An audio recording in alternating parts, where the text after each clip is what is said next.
right now at Artisphere, and it's a week until our next show on February 19th. And this is hopefully one of very many installments of artist interviews with those artists and performers who are featured at our monthly shows.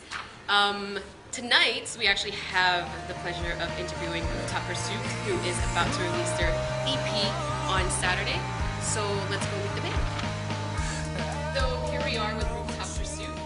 They had roots in Boston and LA, and now they're here permanently in Northern Virginia. And Rooftop Pursuit is Phil Lee, vocals and keys, Caleb Pearson, who's not here, is lead guitar, John Laws is rhythm guitar, Zach Epstein is bass, and Jason Yee is drums. So, guys, you first performed at Sulu, DC back in September 2010 when you were a Feel Good band. So why the name change to Rooftop Pursuit, and how has that transition been? I'll say something first, since I was the one who brought it up to the band, actually. And really, I think the name Feel Good Band was just kind of a carryover from your group in LA, right? Yeah, pretty much. And we never really, as a band, talked about, you know, if we wanted to change the name. It just kind of, Feel Good Band just kind of stuck for a while. And we never really cared about it yet. Yeah, we just kind of, we were like, whatever, you know, kind of indifferent. But I think as we started to play a few more shows, it would be kind of nice to have our own unique identity, separate from what Phil had in LA. So that's why I brought it up to the band to see what everyone else thought about it, and everyone kind of was on board. So we just brainstormed over email for a few days and came up with Rooftop Pursuit.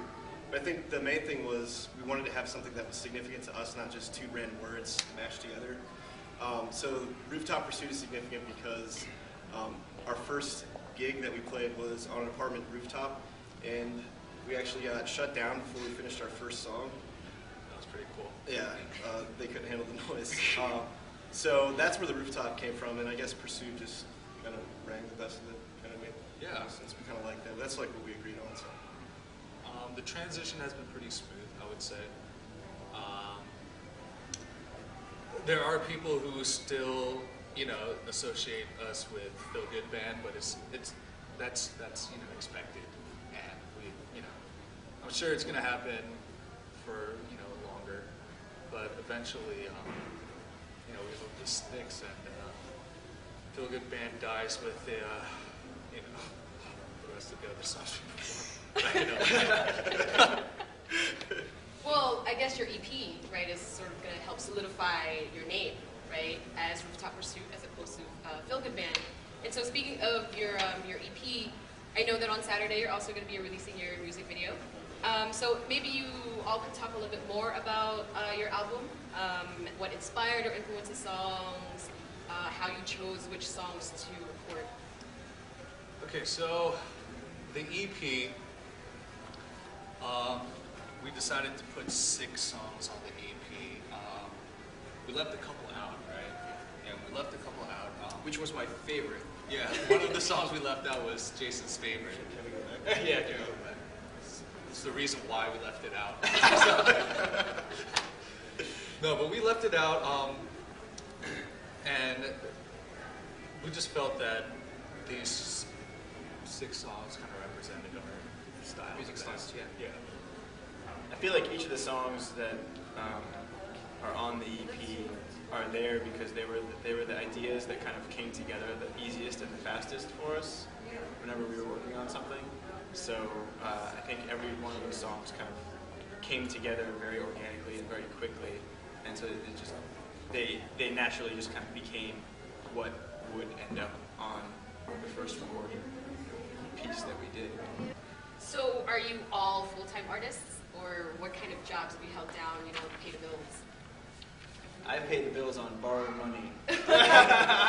So I'm currently a grad student at Georgetown Public Policy Institute.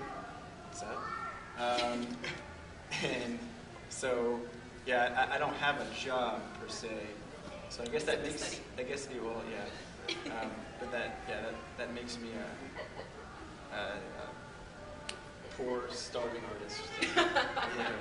Nice. I like that line. I'm also a poor starving artist, but I do have a job. I work in DC in like commercial real estate bands. It's pretty boring, but this is my true passion. So I would say this is still a full-time thing with a full-time job. Case to case. Yeah. I also work full-time. I work in investment consulting. Pretty much the furthest thing from music and creativity as you can get, which is why I love this band so much, because it allows me that creative outlet. So it's been really important to me in that area of my life, for sure. I'm also a full-time. I need a job. You see, like, they're the ones that like finance everything that happens in the band.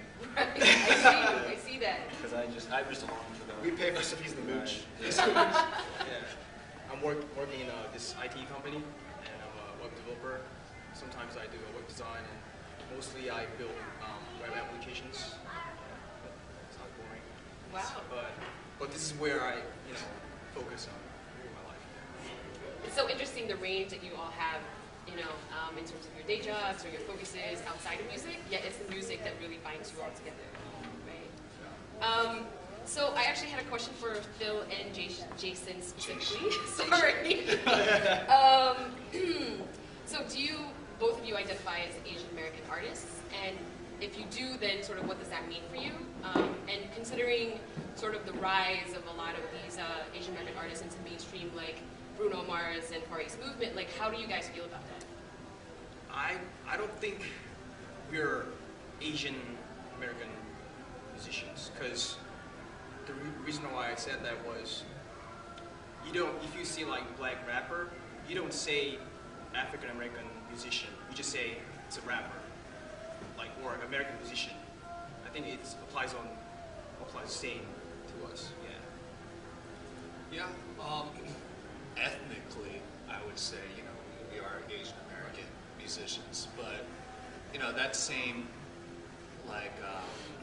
that same category, I guess, is the same reason why there's not much success with our ethnicity.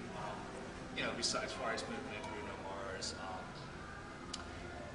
Like for Bruno Mars, like most people identify him as Hispanic. I would say.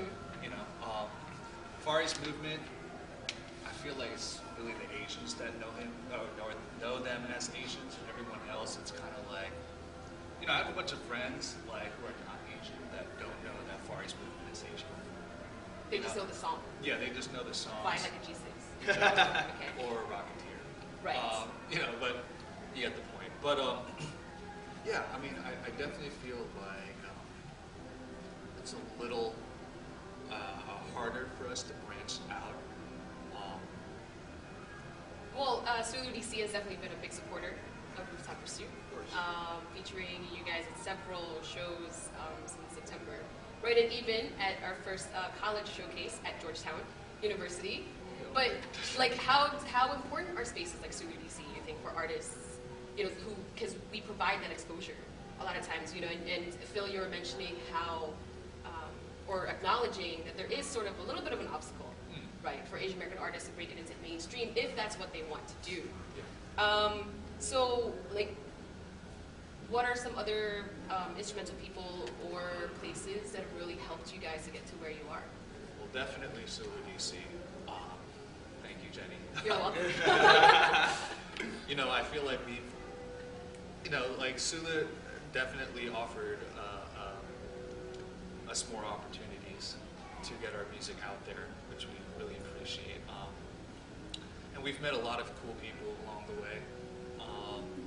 And I think it's very important that organizations like Sulu DC exist, because it gives artists, whether it's API or other ethnicities or any other musicians, really, it just gives us what's the word? Exposure to different types of people, different types of art, disciplines of art and stuff like that. So it's definitely important, and I just wish there were more stuff like that out there. I'll echo what Phil said. Like, it can be really difficult to kind of remain on busy or on the stage playing, it's easy just to kind of practice all the time, and then you have all this space between gigs, and so it's great that like organizations exist that kind of regularly are out there just giving people an opportunity to put their whatever they're working on, be it music or whatever, just to kind of keep themselves motivated to get out there and perform, because they've got places to go, and they've got venues that are all over town, and organizations have to be there to put that stuff together. So it's crucial because it's very much a symbiotic relationship, right? Like people can sit in their rooms and practice and write whatever music they write or whatever art they do, but if they have no place to go with it, then it's kind of like wasted effort in a lot of ways. So, do you guys have anything else to add to our Sulu DC audience who will be watching this video before the show? Just thank you for supporting us. Yeah. You know, thanks for coming out to all the shows. So thank you, Rooftop Pursuit, for being our guinea pigs here, being the first artist to interview. And we're all really looking forward to seeing you guys on Saturday. Yeah, same. So, and you can find them on Twitter at Rooftop Pursuit. Yeah. Your website is RooftopPursuit.com. and Facebook. Facebook, Rooftop Pursuit Music. Yeah. And I believe your Broken Smile song is on there too. Yes. Yes. All right.